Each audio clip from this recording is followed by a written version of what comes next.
So binasag na nga po ng ating pambansang kamao Manny Pacquiao ang kanyang katahimikan matapos itong magsalita patungkol kay Floyd Mayweather Jr. at Terence Crawford.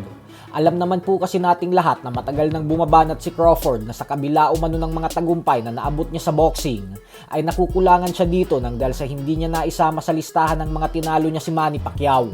Ilang beses na ding sinabi ni Crawford sa iba't ibang mga interviews na naduduwag daw sa kanya si Pacquiao kaya hindi umano siya nito nilalabanan noong mga panahon na pareho pa silang nasa ilalim ng Top Rank Promotions ni Bob Arum.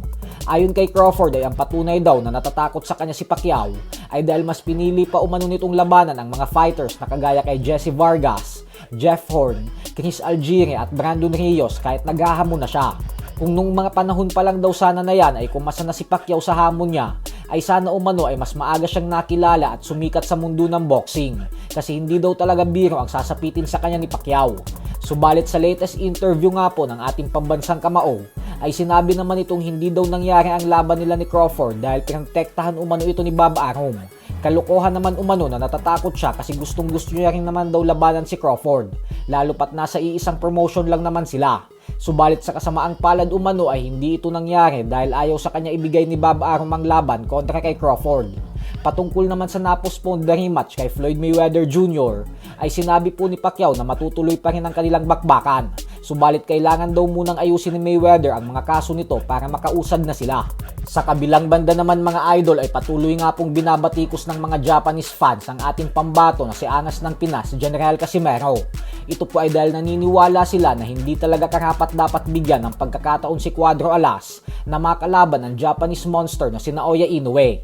At kung tinatawag ni Casimero na Japanese turtle si Inoue, ay tinatawag naman ngayon ng mga Hapon si Alas na isang Pinoy ipis. Kagaya na lang ng isang ito na bumanat at sinabing wag daw manggulo si Casimero kasi abala na umano si Inoue sa mega showdown nito kay Jesse Bam Rodriguez at kung paano gumawa ng legasiya at milyones sa larangan ng boxing.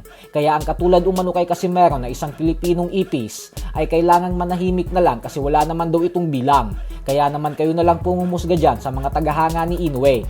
Samantala, matapos nga pong ibalita ng The Ring Magazine na nag-uusap na umano ang kampo ni Sebastian Fundora at Jaren Boots Ennis para sa isang 3-belt unification fight sa junior middleweight division, ay tila pansamantala nga po munang umatras ang higanting kampyon sa hamon.